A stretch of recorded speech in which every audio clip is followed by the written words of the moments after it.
Welcome to the Readings from Oconomowaukee virtual event series.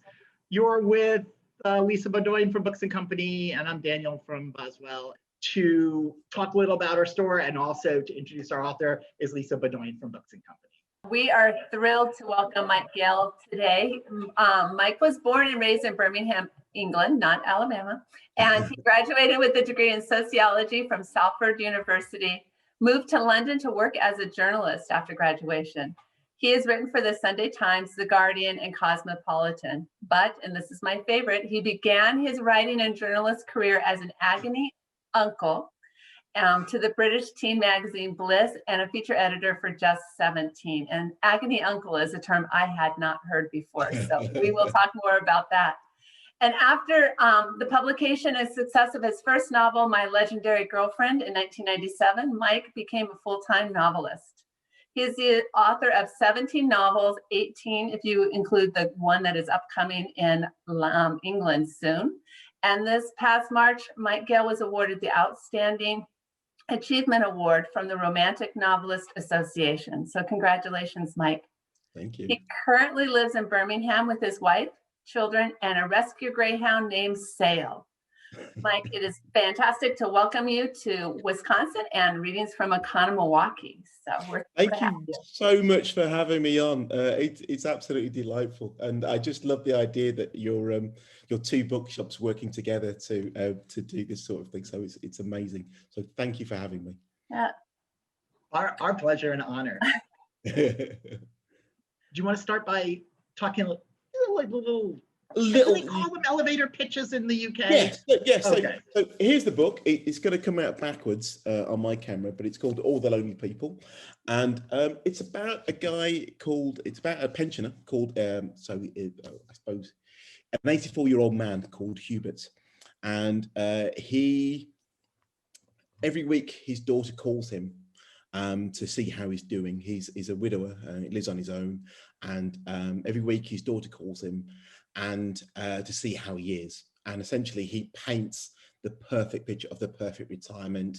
You know, he's going out with friends, he's going to gardening centres and buying, you know, he's going to the theatre, he's going out for meals and all manner of wonderful things. And he makes it sound really, really good. The only thing is that it isn't the truth. He actually doesn't see anybody from 1 week to the next, and he's actually very, very lonely.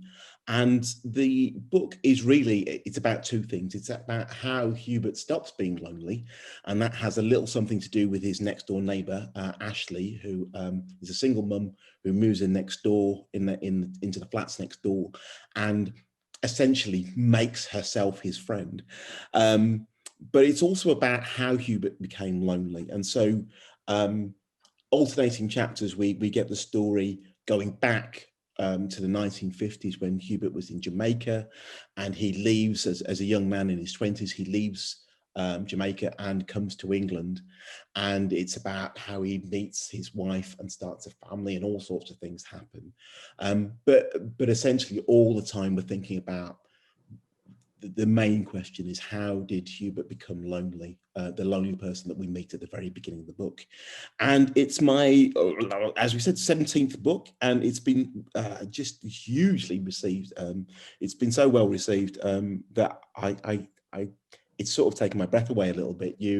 I've been writing now for nearly 20 years, so you know, you sort of prime yourself for obscurity, thinking, oh, surely they'll get bored of me at some time. So it's just lovely that there's just been such an enthusiastic response to All the Lonely People. And this is my first book out in America for, I think it's probably been about 10 to 15 years. So yeah, I'm so excited. I'm excited that a whole new group of people are about to meet Hubert. Do you want to read a section? Yes, by all means. That would be great. Yeah. Right, I'm going to read from the very beginning, because that's a good place to start. And I might even read the little, is it epigraph? The thing at the beginning. It's a quote from The Great Gatsby.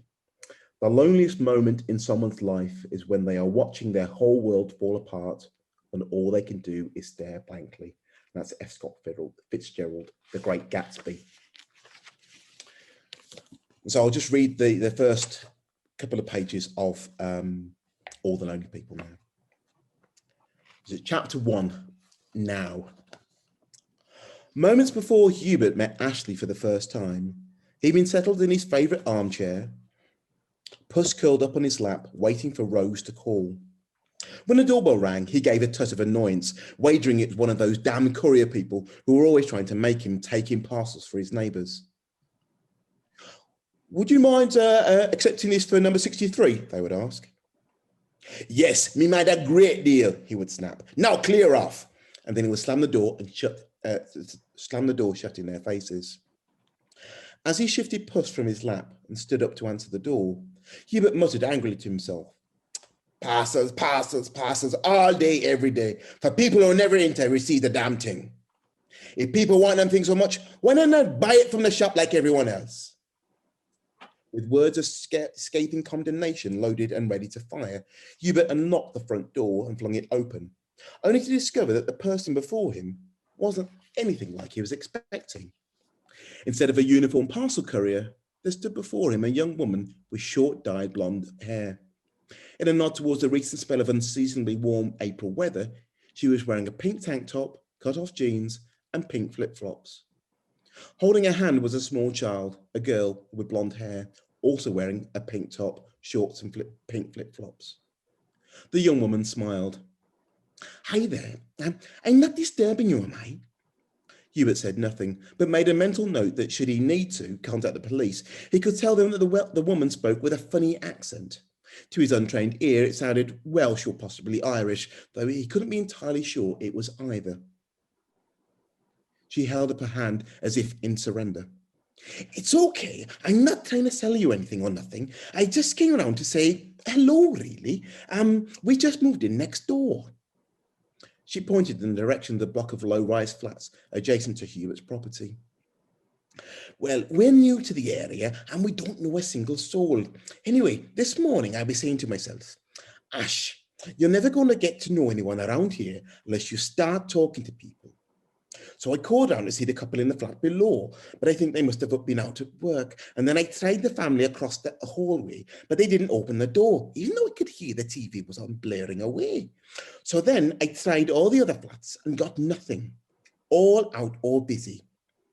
I suppose, so I got Layla ready and I took her to try another mother and toddler group at the library, but it's just closed because of funding problems, apparently. So she paused, looking at him expectantly, perhaps hoping for a smile or a nod of comprehension.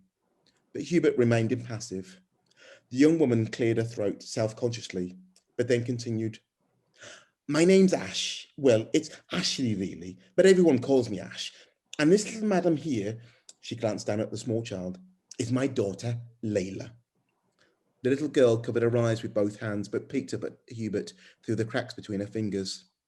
Layla, said Ash, her voice warm with encouragement. Say hello to our new neighbour, Mr. Ashley looked at him expectantly, but Hubert continued to say nothing. I think she's a bit shy, said Ash, returning her attention to Layla. You won't believe it to look at me, but I used to be dead shy too when I was a kid. Wouldn't say boo to a goose, me. My mum was always saying, Ashley Jones, you won't get far in life being shy like this, will you? And my mum would say like, oh, leave the poor child alone, Jen. You'll give her a complex. And then my mum would say, I don't want her to get set in her ways like, and then Nan would say, she's only a baby. She's too young to get set in her ways. The man would roll her eyes like this. Ashley paused to illustrate. She did it so well that for a moment Hubert thought her pupils might have disappeared for good. I'll stop there. Okay, you do accents. Sorry, that was me doing a really awful Welsh accent, so I apologise if anybody. You did a Jamaican accent, and I know your parents are Jamaican, but you didn't grow up in Jamaica, so you frightened me because I thought, well, I'm never going to write a book anyway, but would I have to read? No dialogue. I'll never have dialogue. Oh my God. It's one of the really funny things that when you're writing a book, you never think about this moment when you're actually reading stuff out.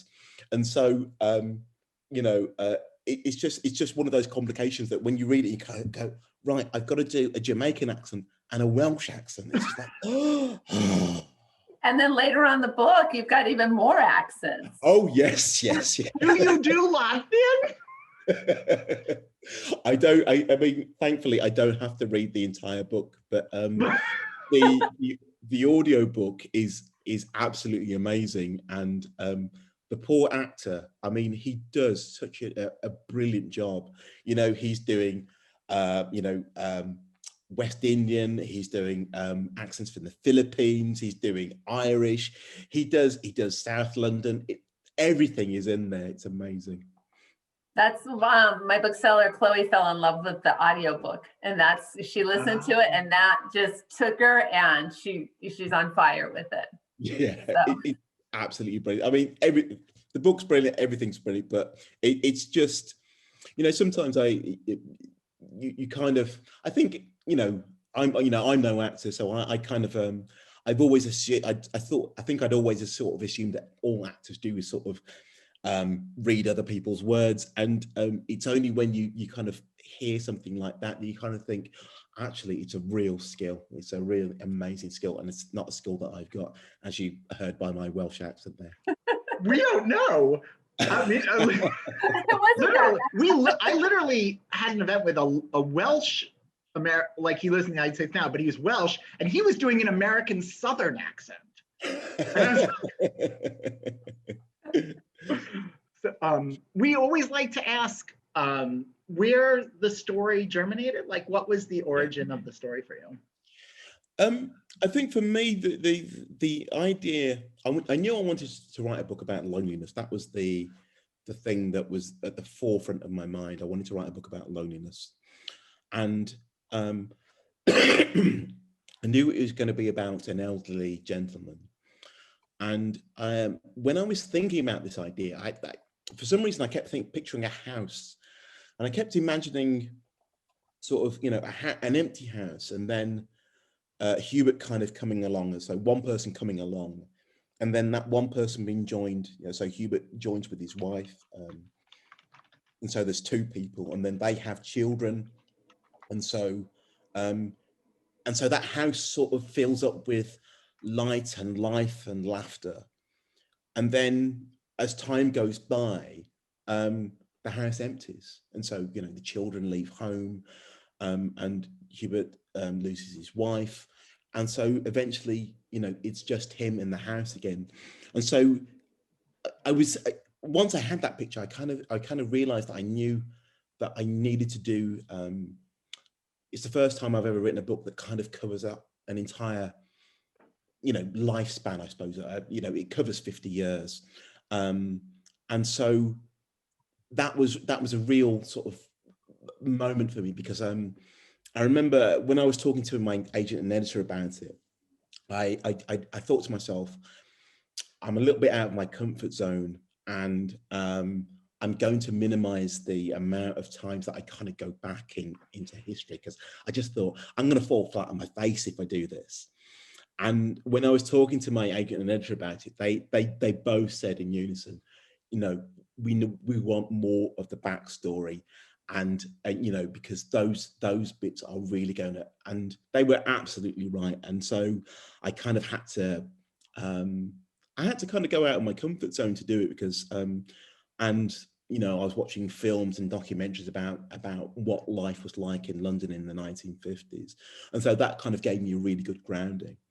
And then I was also thinking at the same time, well, who is Hubert? And I was thinking to myself, well, I couldn't remember the last time I read a book featuring a West Indian pensioner, and I thought to myself, well, this would be an absolutely brilliant opportunity. But it also adds this sort of another dimension to the story, because, you know, within the story we get all sorts of loneliness. So we get the loneliness of the elderly, but we also get the loneliness of being a single parent with a young child. We get the loneliness of somebody who's a widower. We get a loneliness of somebody who's recently broken up with someone. So there's all manner of loneliness going on. And Hubert, being an immigrant, gives us the kind of loneliness of being in a brand new country, having left the security of your family, your home, and come to a new country to start a new life. And so it just seemed all of these elements sort of came together. And I suppose when I was thinking about Hubert as a character, I was thinking about my parents kind of came over a little bit later than Hubert. So they came over in the, I suppose, probably around 63, 64. And so 5, 6, 7 years later than Hubert. And so I was thinking about their experience, I suppose, but I was also thinking about people of their generation as well, from the sort of wider community. So yeah, it was all of these things sort of came together to kind of build the book that we're now talking about. So yeah, that's how it happened.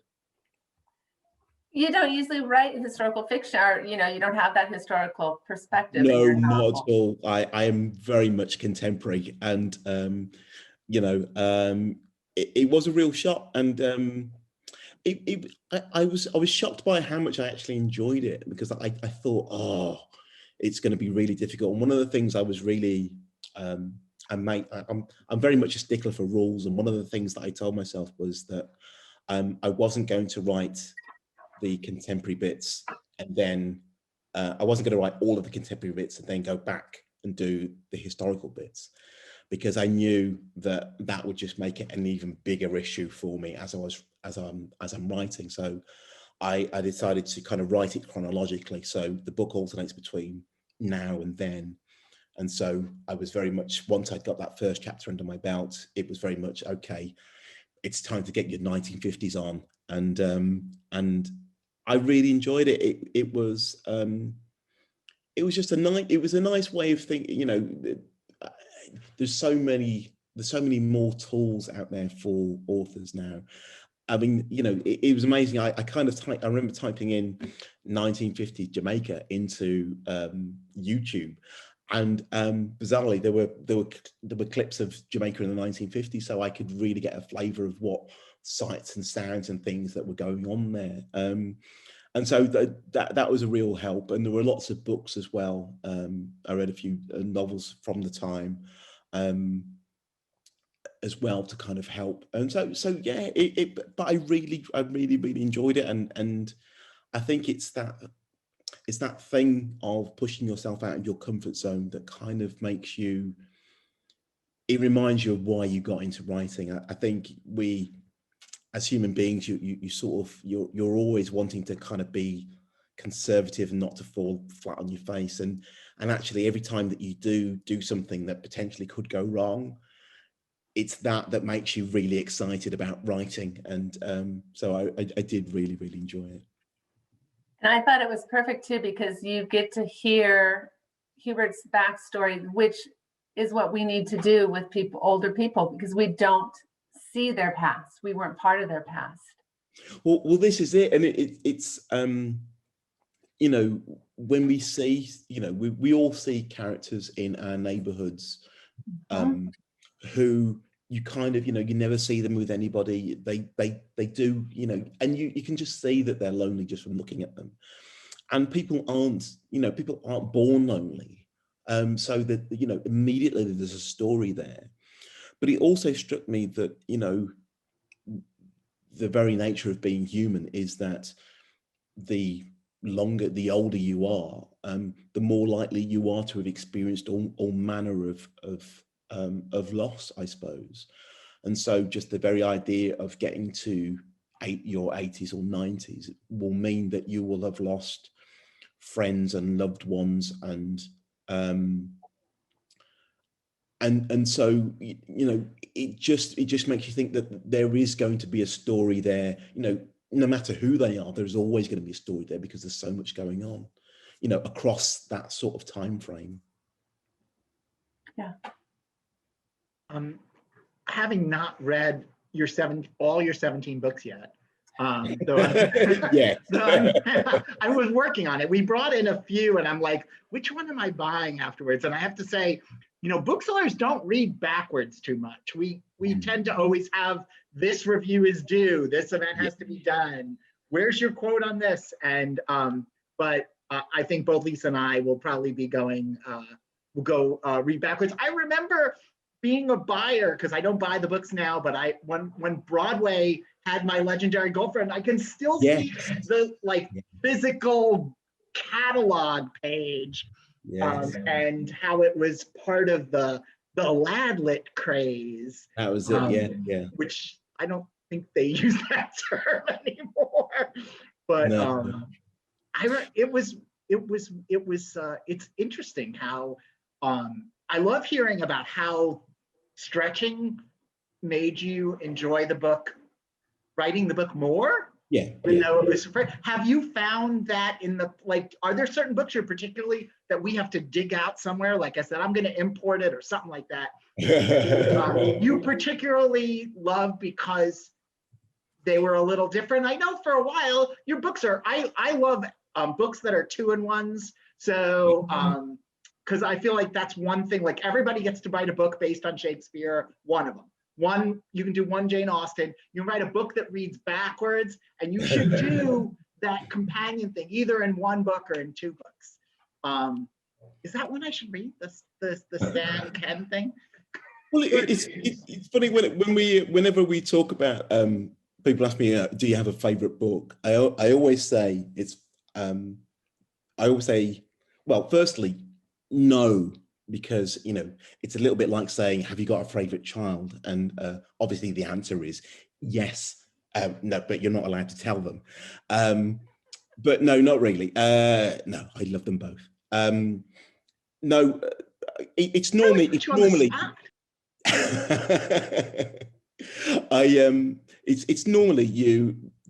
normally the first book, because that's the book that that changes your life. I wanted to be a novelist for so long, and so to actually have a physical book out there was an amazing feeling. And so that one will always have a special kind of place in my heart. And then the one that you're working on now is always really important, because if you don't love it like you love the thing that you love most, then you're never going to get it finished. It does take a lot of time and effort and commitment to write a book. And so it's that sort of spectrum, I suppose. But the interesting thing is that when I first started writing, I was 27, and I'm not quite 27 anymore. So 20 odd years later, and my books have changed. My books have sort of changed as I've changed, which is nice. And so I sort of started out, my early books were more sort of romantic comedies. And over time, they kind of became a little bit more, I suppose, serious, looking at life type of things. And then these past probably 3 or 4 books there's been the biggest change, where I've been looking less at myself and my contemporaries and more at the wider world around, I suppose. So it's a journey. I feel like I ought to break into song there, but yes, it's definitely a journey. Yeah. We have to start a campaign to bring the books over. Please do. I was going to say, because at this point, I think everybody's going to be eager. They're going to have to do a Lloyd Colwyn re-release of books here. So when you were looking at, we were talking about just the story of seeing a character walking in your neighborhood and they're always alone, and we don't always approach people. And I think that's what I really loved about this story, as we see that Hubert has to figure out how to put a life together for when Rose comes. Yeah. And the small little gestures that he makes, and they're small, but they pay off in so many ways. I think it's such a great example of what we can all do. These little ways that we can make a gesture, and then it's almost exciting because you never know where it's going to lead. Exactly. It's a funny one, because I think one of the interesting things is that I think we're all naturally quite shy. Well, not everybody. I mean, some people are outgoing, but I'm naturally quite a shy person, and I think lots of people are. And I think we like the idea of doing good things and being friendly, but we also, we're also a little bit scared of being rejected, I suppose. And so, when I was writing the book, I was thinking it's a particularly British thing, that we are, generally speaking, quite reserved. The idea of, we are naturally quite reserved. And one of the interesting things that kind of came out of this past 18 months is that actually a lot of that fell away, because there was something so much bigger to worry about than kind of being scared about talking to people. And so suddenly you had people looking out for their neighbours. There were lots of WhatsApp groups and Facebook groups for roads, and people were saying, or streets, and saying, does anybody need any shopping doing? I'm going here. Does anybody need this? People were looking out for the elderly. It felt like we were all in something together, and suddenly all of those barriers that kind of kept us apart sort of fell away. And I think it just really showed the power of community, that we can, so often we can feel powerless and think that one person on their own can't make a difference, but actually you can. And, Ashley makes a difference to Hubert by just refusing to kind of see his belligerence for what it is. She just brushes it aside, because I think she feels and she can see that there's somebody inside who wants to kind of come out. And when Hubert is looking to kind of make friends, he does find it difficult, because it is difficult. But those little things, people do appreciate those small things. Just a little. My wife has got she's got a new policy of always talking to, and she's had it for a long time, but I think she's just become a bit more conscious of it, always talking to the people on checkout stores at the supermarket or shops. And she'll just have a little chat, ask them about their day, ask them. And, she says sometimes, it doesn't work, and, you don't get anything, but sometimes people are just so, they're sort of, they kind of answer, and then she'll ask another question. And then before she knows it, she's actually holding up people because they can't get us. And it's about connection. We sometimes, I think, we're forgetting how to connect. And it's so wonderful when people do make an effort, that it can take a little while to kind of go, oh, actually someone, a complete stranger, has taken interest in me for no reason whatsoever. And it's I think we should have more of that, definitely. Can I ask a quick follow-up question, Daniel? Please do, yes. So we were curious if you've had any chance encounters that ended up turning into a friendship, a surprise friendship later on. I have, actually. My postman, so I because I work from home, I'm always answering the door, and because I get lots of book post and things, and I was going through a phase of buying clothes and things like that, and so I'd open the door and I'd see the postman, so I'd have to sign for the parcel, and we got talking about a few of the parcels that I had, and he sort of noticed that I was buying clothes from a particular place, and we got chatting, and it became this kind of thing that I knew his name, I knew what football team he supported, and then eventually we both sort of said, well, let's just go for a drink. And so we went for a drink, and not while he was working, and now he's a really good friend of mine, and I'm seeing him tomorrow. So it's yeah, it's amazing. It can happen. Well, I think the small kindness aspect of the book is really obviously very timely for folks with COVID. And yeah, it's almost like, and I'm sure you've thought about this and answered this a lot, but like, did you know what was coming when you wrote this book? I mean, not just in terms of that, in terms of connectivity, but also that I've heard, and I'm not sure if this, I want to make sure I get this right, that this is really the first time that you've written about a Black person, Black identity. Yes, it is. Yeah, yeah. And it's weird. I mean, it does. When you read the book, it does make me seem like I've got some sort of psychic powers, because I seem to have predicted the loneliness that people would be experiencing in lockdown, but also the very much the issues of race would come to the forefront. So I wrote this. I was writing this I started writing in 2018, and it came out it was published last summer. Right. So that's 2020. So just as probably 2 or 3 months into lockdown.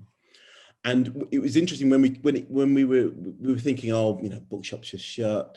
How is it going to go down? You know, and the thing when I was talking with my publishers and my agent, the thing that we kept coming back to was just how timely it was. You've got this book that's about loneliness, and lots of people were experiencing loneliness because, you know, here in the UK, we had, you know, a full lockdown for a little while when people, you know, if you were living on your own, people were, you know, going, you know, several weeks without seeing anybody or being able to kind of physically see anybody. But also, you know, it was about issues of race as well, suddenly came to the forefront. You know, and so we had, because of the things that were happening, we had a lot of institutions here in the UK taking a lot hard look about themselves and about race and the issues of race. And so all of this is contained in one book. So no, I'm not psychic, but it couldn't have been more timely if I tried. Yeah. And that's I think what really resonates here too, is that this is how it connects so much and gave booksellers a space, and I haven't been on the floor, so readers a space too, to start with this conversation, whereas if they didn't have a novel, a story to share that wasn't theirs, it gave them a way to come to somebody else and then share a bigger story. Yeah. So it's really nice that way. It's perfect for book clubs. Thank you.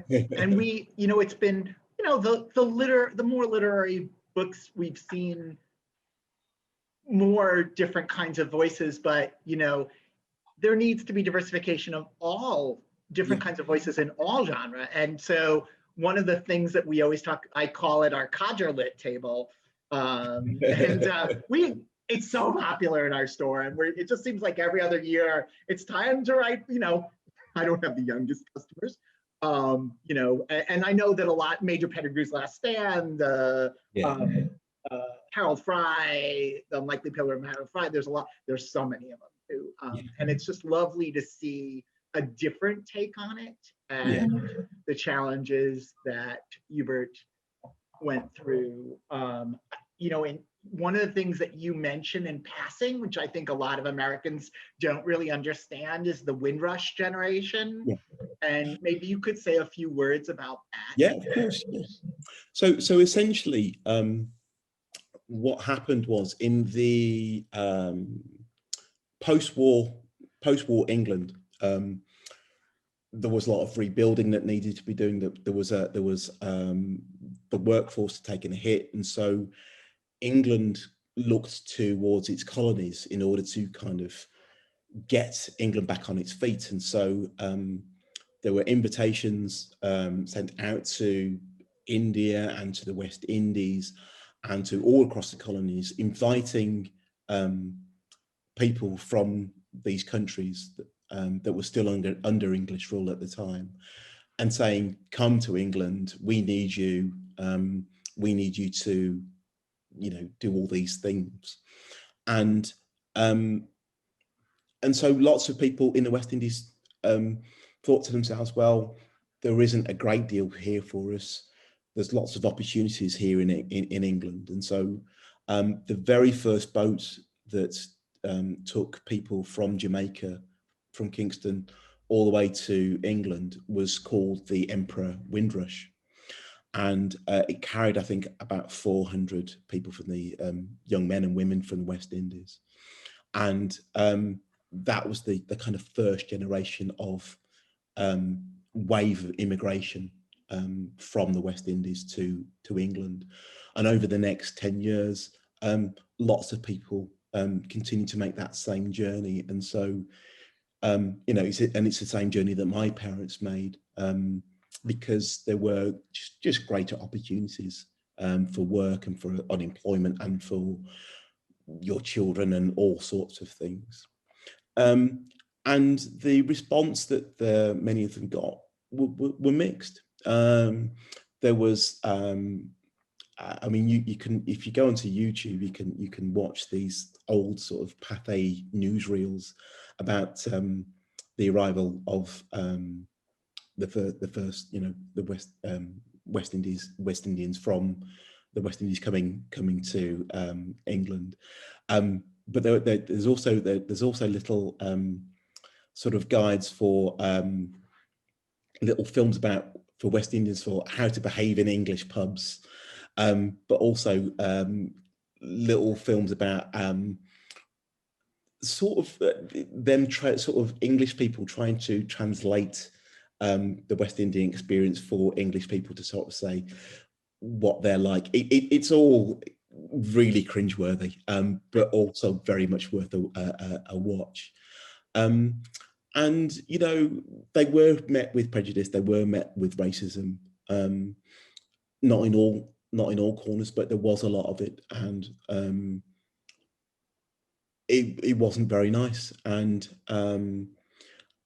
I think it becomes more complex when I think the state took a role in it. So, well, I don't know whether the state took a role in it, but I suppose the point I'm trying to make is that what happened is, I think it was towards the end of the 60s, early 70s,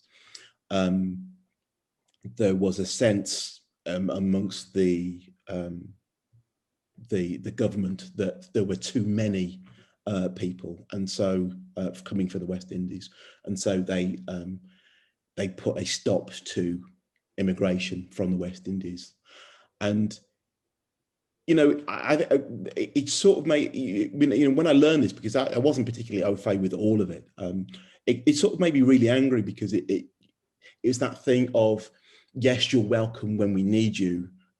Now there's too many of you. No, we no longer want you. And so you're almost being used as a commodity to kind of do the jobs that, you know, that no one else wanted to do or couldn't do, or they didn't have the manpower to do. Yeah.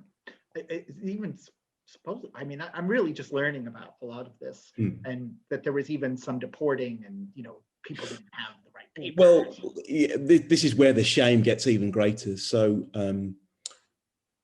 there was basically an open invitation, and you didn't have to become a British citizen in order to kind of come to the UK.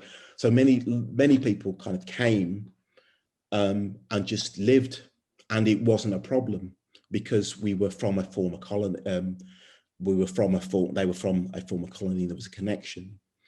And then I think it was probably about 3 or 4 years ago, there was a big scandal, because either there were a number of people, so people from the West Indies had children who were born here but hadn't become UK citizens, and then they'd left the country. Some people weren't allowed back. Some people there was one man I remember reading about, he had cancer and went to use the NHS as he, you know, went to the hospital as he would do, and was told, actually, unless you can prove that you're a British citizen, we can't give you treatment. And so this is somebody who was born here and has lived here, you know, had lived here for like the best part of 60 years of his life. And so there was real outrage about it. And yeah, you know, and I suppose it's just a continuing thing of the way that some communities get treated, I suppose. Yeah. Mhm. And I think in the book you handle these really heavy issues with a way that makes us stop and think about them, because maybe it's, you know, it's a good spoonful, but it's not a brick, you know, and we can sit with it and you start thinking and you start investigating and looking things up, and you did a nice job, because there are some heavy topics, and Yes. yet it's not a heavy book. Yes, that was one of the things I was really important to me. You know, there are moments where you are laughing out loud, and then there are also moments where you've got your hand over your mouth in shock. And it's that lightness and darkness that I find attractive in literature. I like the idea of taking the reader on a bit of a roller coaster, so that you never really know what you're going to feel from page to page, because things are moving about constantly. But I was also aware that, as you say, I didn't want it to be a book about issues. It's essentially it's a book about an old man, and there are times when his race plays a part in the story, but there's also times when it has nothing to do with the things that are going on at all. And I think what's really important is this idea of seeing him. You get to see Hubert not just as one thing, not even, you know, he's not just, you don't see him just as a young man, but you see him as an old man. You don't just see him as someone from the West Indies, but someone who has lived in England for a very long time, for nearly all of his adult life. And so there are all these sort of things being mixed up here, and issues, that little moments that you see, that you sort of experience something, and it is a shock, and you're supposed to be shocked, but you're also supposed to kind of think, you know, this isn't something that I'm making. Yes, it is a fictional story, but at the same time, these are things that happen to people. And that sort of thing does make you think, and it makes you see the world in a slightly different light. And I think that's a good thing. I think that's a good thing. And it's not trivialized. It is just a full life, well lived, with all of the issues that come, and the book doesn't leave you. You know, you take away caring and thinking differently. So it doesn't just change you a little bit.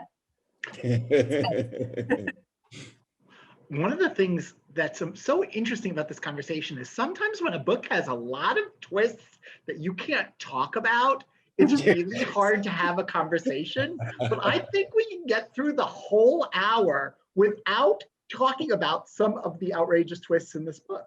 And I'm happy for that. But without saying anything about the outrageous twists, for those who like outrageous twists, there are some. There's certain things to the twist that you say, it feels like you have certain things to say even through that about family. Yeah. And would you like to were you thinking about what you wanted to say about that when you were writing the book? About family? Yeah. You know, I sort of like, I mean, some of them aren't in the twist. It's sort of about, you know, there are family members in the book, and then there are ready-made families. You know, there's, you know, there are the characters, there are people that we don't really want in our lives who wind up in our lives, and there are people who we really want in our lives who don't wind up in our lives. Yeah. And another contemplative thing about that is like, we don't get to. It's a funny. You're right. It is about family in all its different sort of connotations, I suppose, and it's about you know, we see Hubert as a father, but we also see him as a husband, and we also see him as a friend. And all of those roles have an impact on different people in different ways. And I suppose that's one of the sort of themes of the book, is that, you know, is that sometimes we're not really aware of the impact that we have on those around us. And, you know, it's very easy to kind of think that you don't matter. And it's very easy to kind of fall out of society. But I kind of like this idea that part of being society is that we have an obligation towards each other. And I use that word deliberately because I kind of think that sometimes we don't want to be have an obligation towards each other. Sometimes we'd much rather just be an island on our own. But I think the idea that no, part of the agreement is that we have an obligation to one another. We are obliged to look out for one another. And I think because when you have that obligation, when you have that responsibility, I think it stops you from spending too much time looking at yourself and spending more time looking at other people. And I think that's, you know, it's such a, you know, it's such a rewarding thing to kind of help people. And, you know, in times of my life when I've been a little bit too introspective, actually focusing on other people has actually helped a huge deal. And I think that it's really important that we think about other people and we consider them. And, you know, it's not always just about us and what we feel and what we want. The greater good is actually good for ourselves as well. Does that answer the question? Yeah, it does. And I'm just thinking how I'm going to follow up on that one. Because you start listening to the conversation and you're not like anticipating, oh, that was really good to say. Wait, it's my turn. Well, I can ask one of our listeners who is also a writer, Gayle, has a lot of questions. So I'm going to ask one of them, which was, what was it like for you to write about someone much older than yourself? Like, what kind of preparation did you have to do for that? It's a really good question because, and it was one of the ones that I think as a, you know, my golden rule, I think a writer, you know, my job as a writer is to inhabit lots of different characters. It's just what you've got to do.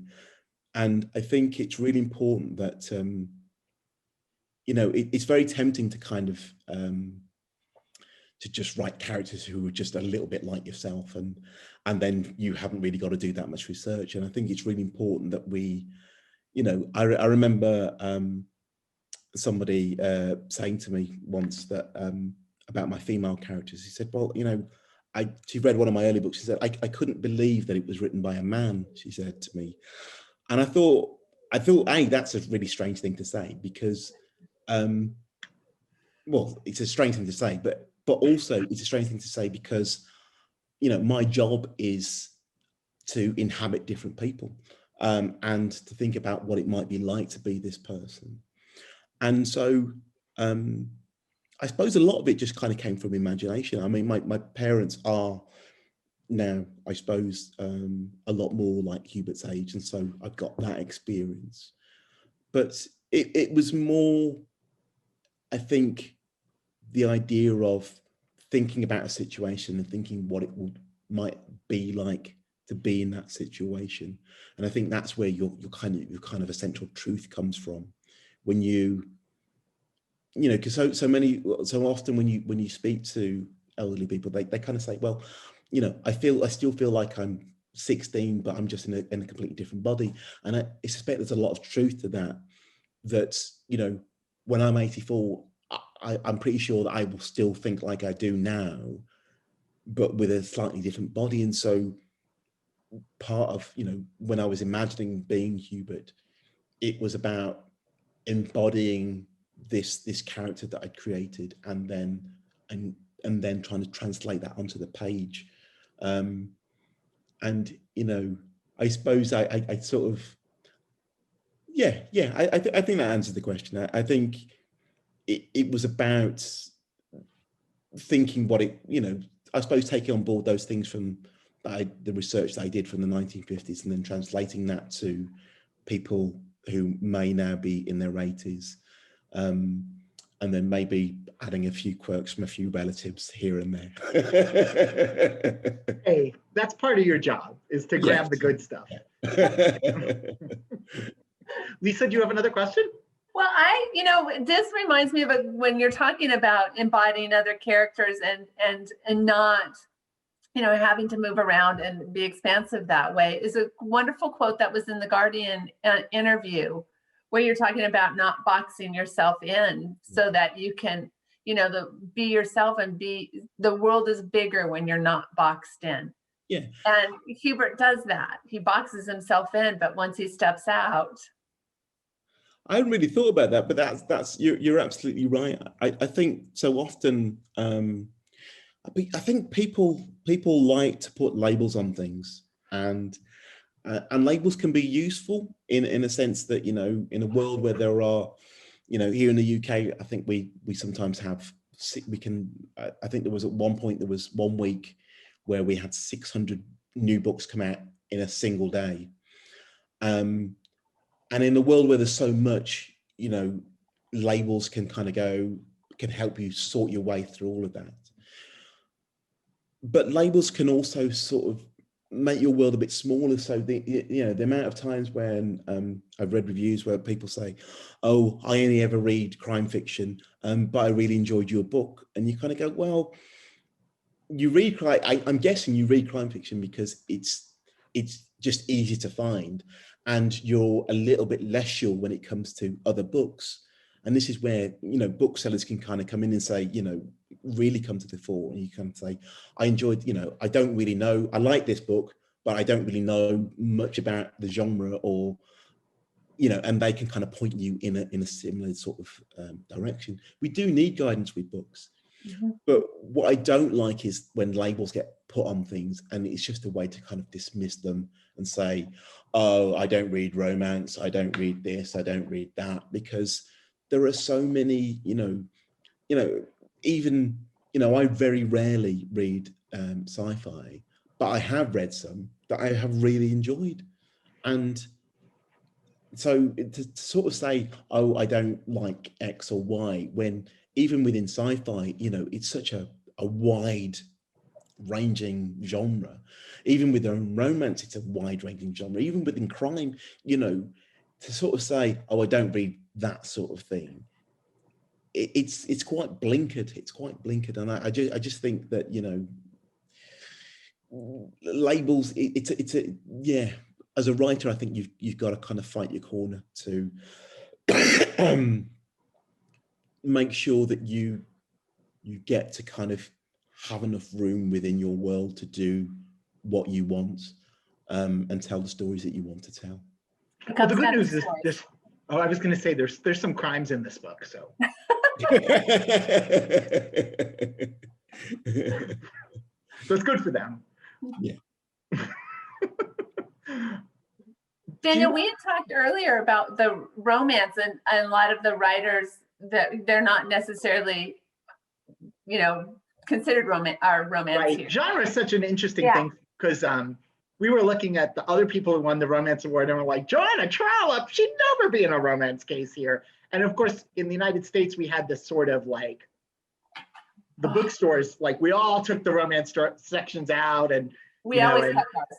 Yeah, you kept yours, but a lot of stores got rid of them, and then also a lot of stuff stopped being published. You know, everything went on demand, and then there was kind of a rethinking of the genre, and it diversified, and it's neurodiverse, and it's LGBTQ, and now it's all back, and it all has a lot of them have similar covers to some of your older books in Great Britain. Yes.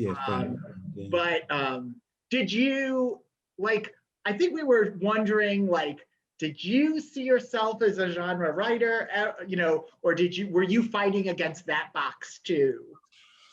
Well, Because now people want to be in the box. You know, they didn't want to be, now they do. It's difficult. When I like I said, when I started out, I wanted to write. I was sort of influenced by sort of, you know, the sort of When Harry Met Sally type themes, and, you know, Manhattan and Annie Hall and those sorts of romantic comedies, because that was what I was interested in. And then I think, you know, there's this, it's difficult because you want to keep your readers, and your readers, you want to kind of keep them entertained. And I understand this idea of, you know, if you buy a loaf of bread and you take it home, you want to find a loaf of bread in the packet and not a potato. But so I kind of, within my genre, I suppose I try and, okay, I might say, to use to kind of stretch the analogy, I'll say I'm a loaf of bread, but you might not exactly know, you might not always get the same sort of bread every single time. Lots of nuts and that's seeds. the way to kind of keep it fresh, I suppose. Secret flour. And I love romantic comedies too, and they do really, even now, well, like now they're romances, but like even for this whole period, they were like, if they would get short shrift, you don't get recognized. Whoops. You've frozen Well, there. I think we've frozen Daniel, which is odd. He's never really frozen. Nope. Oh, he's back. You're unfrozen. It wasn't that interesting. Lisa wanted to ask you about being an agony aunt. Oh, no, because I mean that an agony uncle. What a term. We don't call them that here. No, so I'm guessing you call them advice columnists. Yes, but I prefer agony uncle. Yeah, so I think it's something that must have kind of came in the kind of the kind of when we first, you know, 1920s, 1930s, that sort of thing. Yeah, so you had agony aunts and agony uncles, and I suppose the idea is that you were writing in with your problems to a relative who was a little bit removed and can kind of give you a sort of a perspective.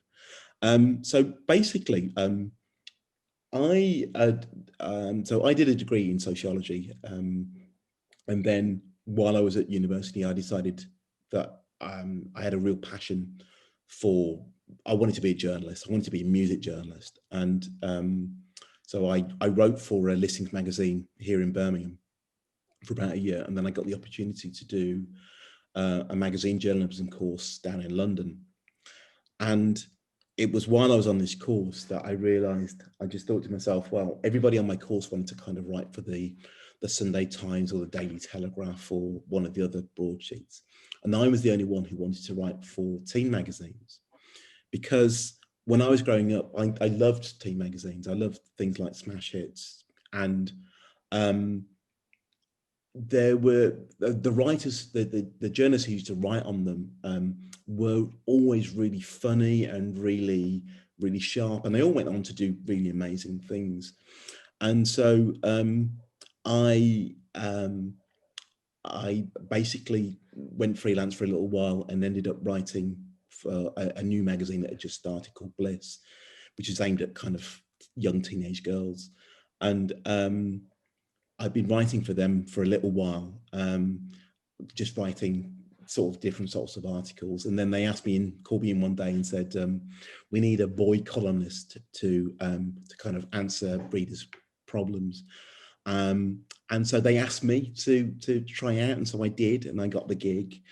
And yeah, I had teenage girls writing in to me, asking me to solve their various problems.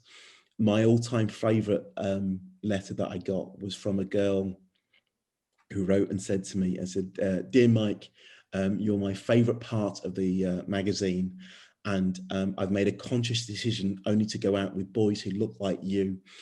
And I always like to think that somewhere out in deepest, darkest Essex, there was a short-sighted, slightly overweight young man who had me to thank for his happiness. So I think the experience of writing the column and being a sociologist is just like perfect fodder for a writer. I think so too. I mean, it wasn't what I had planned at all, but it all seemed to sort of come together perfectly. And Are any of your books, do any of your books feature an advice columnist? they do actually. When I consciously waited until I think it was my fourth book, which is called Dinner for Two, which was published by Broadway out in the States. And that was about a music journalist who accidentally becomes an agony uncle, and in the process discovers that he gets a letter one day. So he gets sacked from his job on a music magazine, ends up working for a teen magazine, and in the process of being in this magazine for a little while, he gets a letter one day saying from someone who.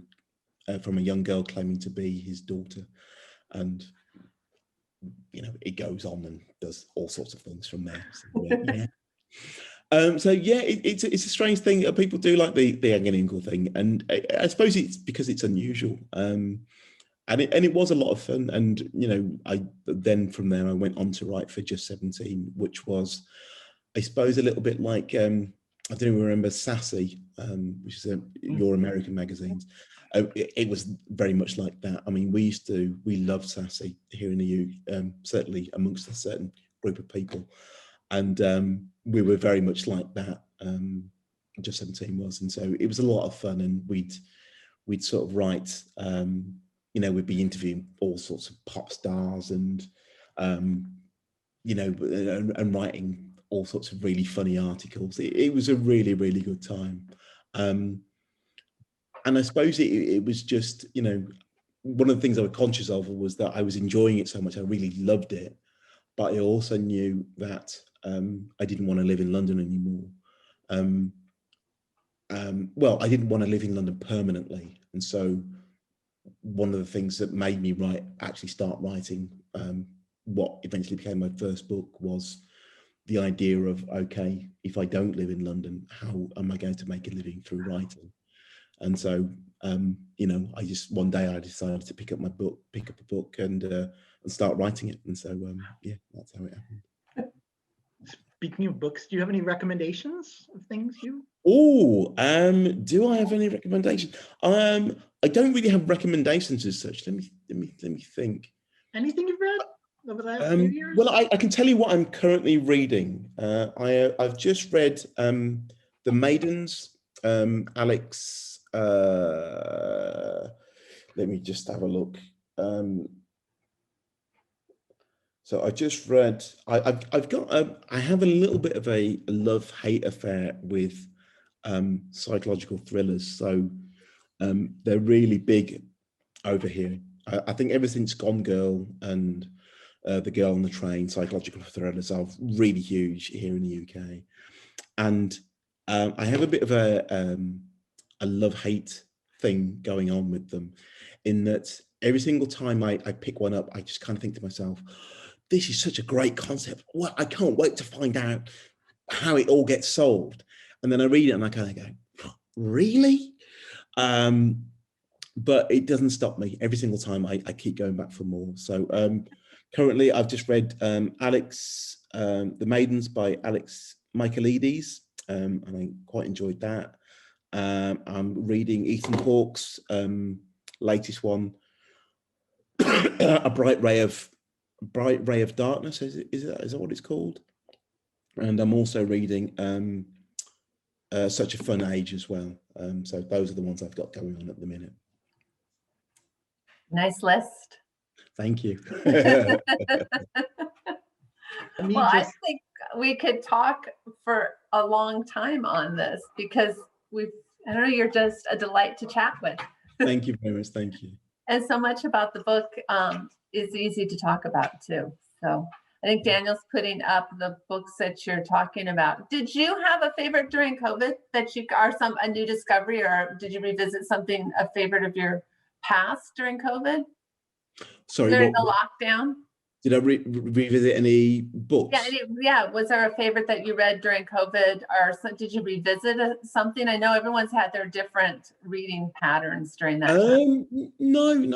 I was in the middle of writing a book during COVID, so I actually actually found it quite hard to read with all of that going on, and so I ended up watching quite a lot of TV just to kind of get me, I suppose, do something completely different to what I do for a living. But what I did do is I started doing. I think I did it after the first week of lockdown. I went through. I started doing Facebook Lives with my readers, and that was a lot of really good fun. So every week I would pick. I went back to my very first book, Manager a Girlfriend, and I do a reading all about. So every time I did a Facebook Live, it would be about one of my books from my back catalogue, and we do a kind of special on it. And so I was talking about Manager a Girlfriend, and then I'd move on to talk about Mr. Commitment the next week, and it just reminded me just how much publishing has changed over the time that I've been an author. You know, when I first started, you know, I would get actual letters from readers, and then it sort of graduated to emails, and now just this whole idea of being able to kind of video chat with them, or to, you know, be able to go on Facebook and Instagram Live. The ways, the myriad of ways you can connect to your readership is amazing, and just things like this, you know, this wouldn't have happened 20 years ago, and it makes a real difference. Yeah, sometimes this was a COVID invention too for us. Yeah. But it really works, because it means that people don't have to leave their homes, but they can still engage with authors. And